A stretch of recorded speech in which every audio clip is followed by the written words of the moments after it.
The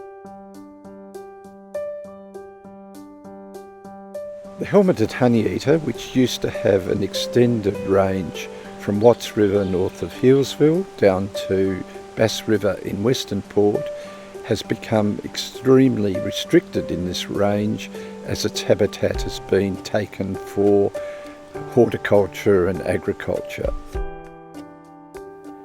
When the Friends were formed in 1989, the helmeted honeyeater, our Victorian bird emblem, was less than 50 in number. Due to the persistent efforts of the Friends, the numbers have increased fourfold. The helmeted honeyeater now only exists in the wild at Yellingbo.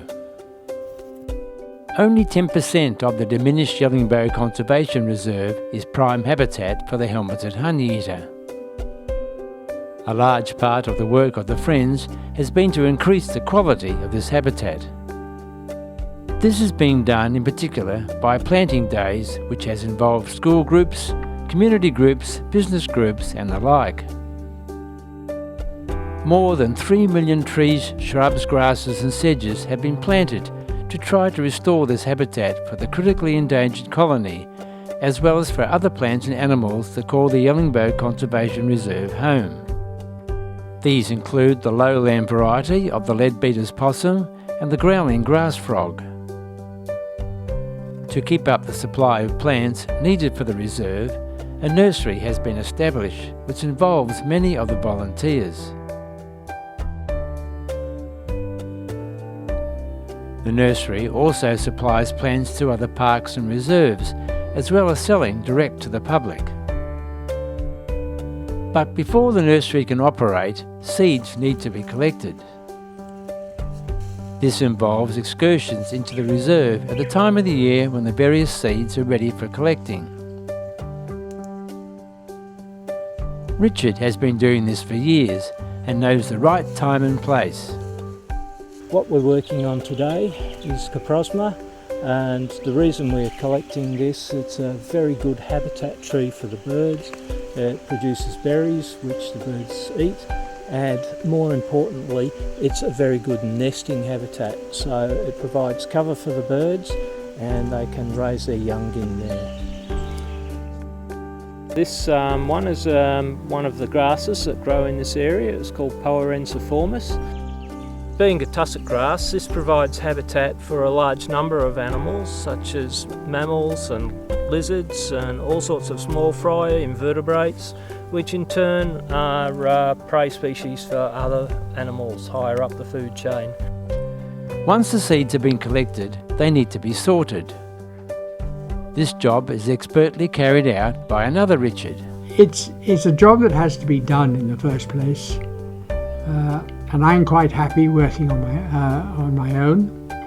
I have my classical music playing in the background, and it's a challenge to produce good seeds for Michelle, the nursery manager, to use.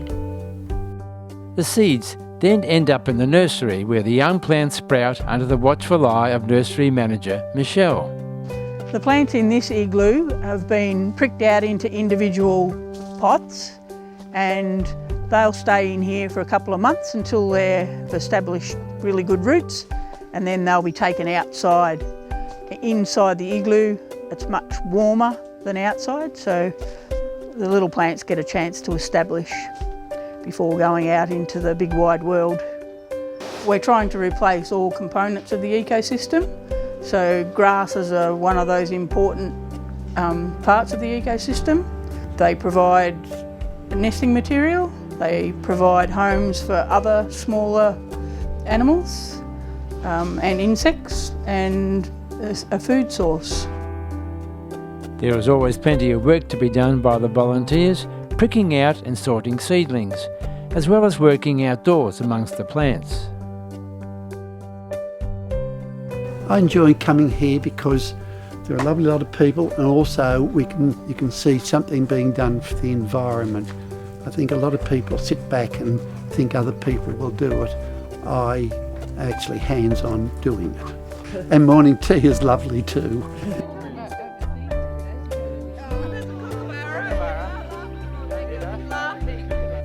There is a great feeling of satisfaction when it comes to the day of planting and the cycle is completed. You know, people love wildlife. People tend to love the birds and animals that they see every day in their own backyard. And if they can come out and do something to create habitat for those wonderful creatures that they enjoy, then that's a great motivation too.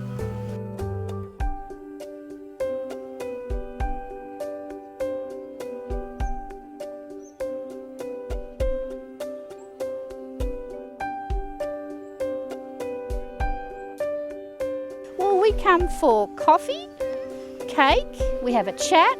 Oh, and by the way, we do a bit of planting.